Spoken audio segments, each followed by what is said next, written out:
মাঝে মাঝে ভাবি অপরাজিতা তার এত সুন্দর নীল রং পায় কোথা থেকে। তো নমস্কার বন্ধুরা, সবাইকে স্বাগত জানাই আমার নতুন একটি ভিডিওতে। তো টাইটেল আর থাম্বনেল দেখে তোমরা নিশ্চয়ই বুঝে গেছো আজ কী নিয়ে আলোচনা করতে চলেছি।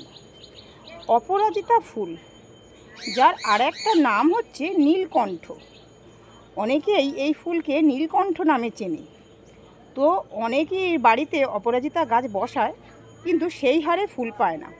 আমার এই ছোট্ট গাছটিতে ফুলের সংখ্যা শুধু দেখো, প্রত্যেক ডগায় ডগায় কিন্তু কুঁড়িতে পুরো ভর্তি হয়ে গেছে। আর অপরাজিতা ফুল দুটো কালার সাধারণত প্রত্যেকের বাড়িতেই দেখা যায়, যেটাই নীল আর সাদা। আমার কাছে ডাবল পেটালের নীলটা রয়েছে আর সিঙ্গেল পেটালের সাদা রয়েছে। এবারে আরও একটা কালার জোগাড় করেছি, যেটা হচ্ছে পানাফুল কালার।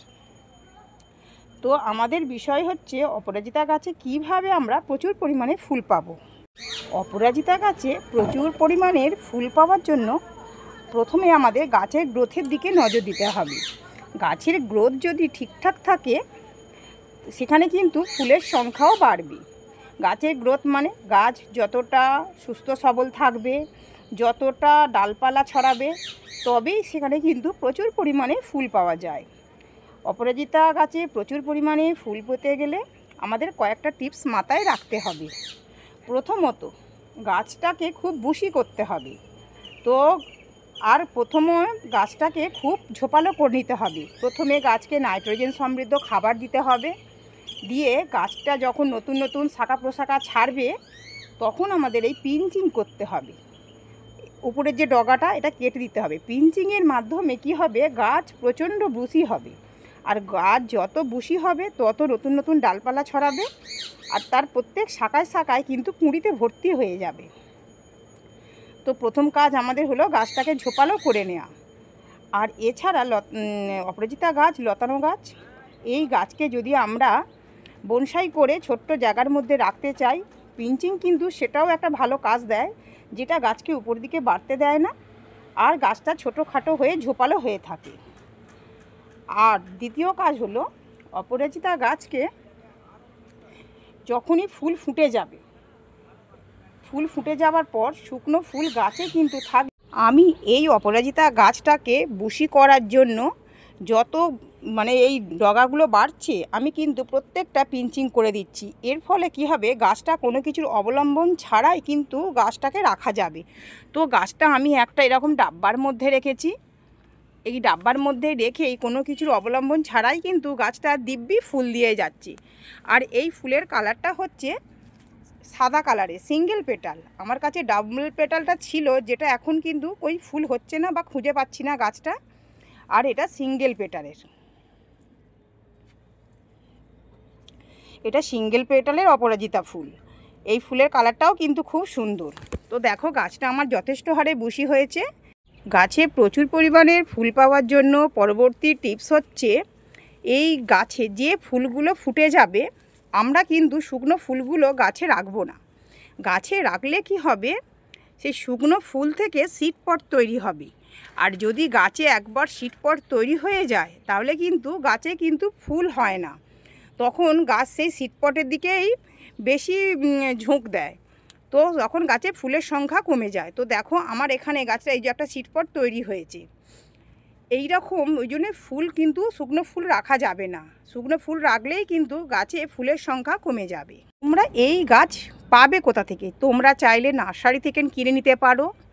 এছাড়াও কিন্তু কোথা থেকে এরকম সিড পট জোগাড় করে, এই সিড থেকে কিন্তু খুব সুন্দর ফুল চারা গাছ তৈরি হয়ে যায়। তো দেখো, আমি এই সিড পটগুলো যখনই শুকিয়ে যায়, তখনই টবের গোড়াতে ছড়িয়ে দিই। এই যে এরকম কত চারা গাছ তৈরি হয়ে গেছে।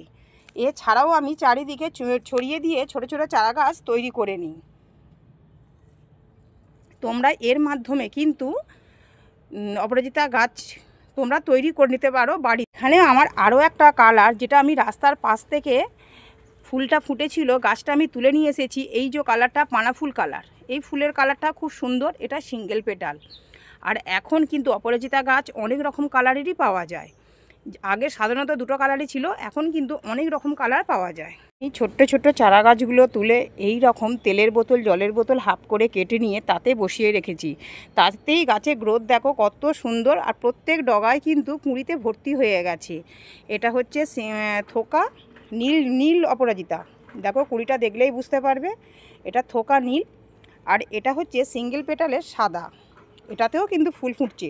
আর জায়গাটা দেখো, শুধু ছোট্ট একটা তেলের বোতল কেটে বা জলের বোতল কেটে হাফ করে তাতে বসিয়ে দিয়েছি। তাতে গাছের গ্রোথ কিন্তু খুব সুন্দর। গাছের গ্রোথ কিন্তু ঠিকঠাক থাকলেই গাছে কিন্তু প্রচুর পরিমাণে। এবার আসি গাছে কি খাবার দেব। তো গাছের গ্রোথের জন্য আমরা শুকনো করে চা পাতা যেটা প্রতিদিন ব্যবহার করি সেটা ভালোভাবে ধুয়ে নিয়ে রোদে শুকিয়ে নিয়ে টবের মাটিতে যদি আমরা দিয়ে দিই, এতে কিন্তু গাছের গ্রোথ খুব ভালো হয়। এছাড়া যে কোনো কম্পোস্ট সার যদি আমরা 10 দিন অন্তর বা 15 দিন অন্তর গাছে অল্প করে ছড়িয়ে দিই, এর ফলেও কিন্তু গাছের গ্রোথ খুব সুন্দর হবে। আমাদের মূল বিষয় হলো অপরাজিতা গাছে কিভাবে প্রচুর পরিমাণে ফুল আনবো। তো আমরা ঘরোয়াভাবে এই পেঁয়াজের খোসা যেটা আমরা রোদে শুকিয়ে গুঁড়ো করে নিয়ে টবের মাটির চারপাশে ছড়িয়ে দিতে পারি। এছাড়া কলার খোসা ও রোদে শুকিয়ে গুঁড়ো করে নিয়ে যদি দিতে থাকি, এই দুটো জিনিসই হচ্ছে পটাশিয়ামের ভরপুর উৎস। এগুলো লিকুইডভাবে দেওয়া যায়, তবে এখন বর্ষাকাল সেহেতু লিকুইডটা না দিয়ে এগুলো শুকনো করে ছড়িয়ে দিলেই হবে।